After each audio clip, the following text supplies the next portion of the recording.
लिखें आप। मेरा नाम है अनोखी वर्मा, बहुजन समाज की बेटी हूँ, मध्य प्रदेश भोपाल से। क्या है संदर्भ आज की आप लोगों की आवाज़ इकट्ठे क्यों हुए? हमने आज एक दिवसीय धरना इसलिए रखा गया है, ये वंचित आवाज से हम लोग मांग रख रहे हैं कि भारत के अंदर केंद्र सरकार ने तो दलितों का शोषण किया ही है, पर जब मध्य प्रदेश में सरकार बनी तो पहले शिवराज की बनी थी तो शिवराज ने हम लोगों को प्रताड़ित किया, ना मालूम कितने लोगों के ऊपर झूठा आरोप लगाया और उसके बाद में काफ़ी लोगों को उन लोगों ने जेल में डाल दिया और आज भी जेल में बहुजन समाज के लोग आज झूठे आरोप करके उनके ऊपर और उन्हें जेल में डाल दिया गया। तो हमारे बहुजन समाज के लोगों के लिए हम लोग अपील कर रहे हैं कि कांग्रेस की सरकार हो या भाजपा की हो, ये दोनों ही सरकार हमारे लिए घातक है। ये मैं सत्य बोल रही हूँ। क्यों घातक है कि बहुजन समाज और दलित मुस्लिम के ऊपर ही क्यों ये मुकदमा दायर किया जाता है। अभी 2 अप्रैल को घटना हुई थी। 2 अप्रैल को 2018 में जब मध्य प्रदेश के अंदर इनने घोषणा की थी, माननीय कमलनाथ सिंह जी ने, जब ये सीएम नहीं बने थे, कि आपके ऊपर जो धाराएं लगाई गई, जो आपके ऊपर झूठा मुकदमा किया गया, उस मुकदमा को हम सीएम बनेंगे तो आपके मुकदमा को वापस लिया जाएगा।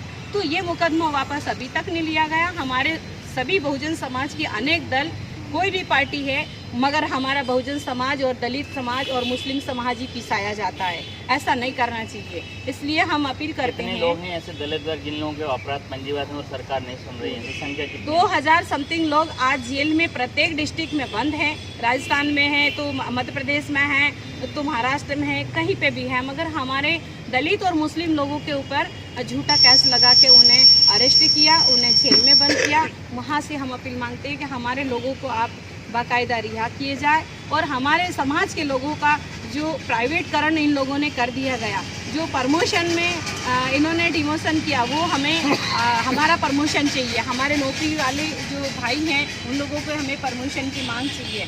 दूसरी बात ये है कि जितने भी लोग हमारे ऊपर अन्य अत्याचार कर रहे हैं, अभी शिवपुरी की घटना हुई है जहाँ पे 2 मैतर समाज के बच्चे, 2 बालक और 1 बालिका, उन दोनों बालक बालिकाओं को बेरहमी से मार दिया गया। वो आरएसएस के लोगों ने मारा है साथियों। ये बहुत अच्छे से समझना आप लोग, क्यों कि बीजेपी या कांग्रेस हो, मैं दोनों को कह रही हूँ, दोनों ही आरएसएस के, एक बड़ा बेटा है तो एक छोटा बेटा है। ये हमारे बहुजन समाज के 85% के लोगों को यूज करते हैं। सरकार किसी की भी आती है, उस सरकार में ये लोग हमारा वोट ले लेते हैं, हमें बरगला लेते हैं और हमारे पढ़े लिखे लोगों के ऊपर झूठा मुकदमा करके उन्हें जेल की सलाखों में डालते हैं। तो मैं चाहती हूँ कि हमारे जितने भी अंदर हैं, सारे बहुजन समाज के लोग जितने भी हैं, उनको बाहर किया जाए। माननीय मुख्यमंत्री कमलनाथ सिंह से आपकी आवाज़ें आपकी सुनवाई नहीं करती तो अगला कदम क्या रहेगा? अगला कदम मध्य प्रदेश के अंदर प्रत्येक समुदाय के लोग और प्रत्येक हमारे जो बहुजन में आते हैं, प्रत्येक जो दल में जुड़े हैं, वो सारे दल के लोग एकत्रित होंगे और सब लोग एकत्रित होकर के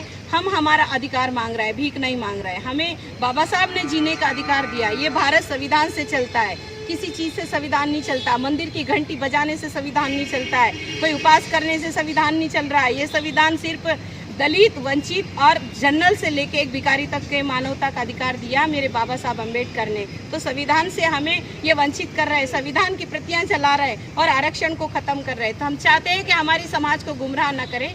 वोट जब लेते हैं तो भेदभाव नहीं करना चाहिए ना। जब वोट लिया तो हमें आरक्षण और अधिकार में हमें वंचित नहीं रखना चाहिए। बहुत बहुत धन्यवाद। क्या नाम है आपका? मेरा नाम है अनोखी वर्मा। बहुत बहुत धन्यवाद। जय भीम।